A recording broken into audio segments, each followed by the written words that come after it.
Ну что, заглянем в мастерскую Архипа Лобаху, известного абхазского Короче говоря, я эту скульптора. тему иногда использую. Уже 2 раза я использовал. Потом подробнее расскажу. И вот это третье, где они обычно надевали на голову или на плечи какой-то лист. Ну, это мог быть папоротник или что-то, я не знаю даже. Ходили, да, у них были длинные бороды, какое-то подобие штанов. И вот родился такой вот образ Соле Мио, то есть он сам не знает, зачем это каменное солнце, как бы пиццу или зачем, он сам не понимает. Но факт, что он поднял и куда-то несет и доволен. Видите, у него здесь глаз один глаз выколот и подшит.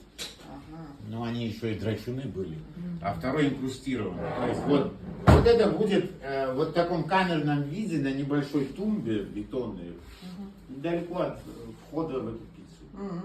Ну, он тяжеленький такой. Да, ну конечно, бронза, камень. А он с хвостом, что ли? Нет, и вот эта шкура. это, да, кстати, может быть и шкура. Это заказ города.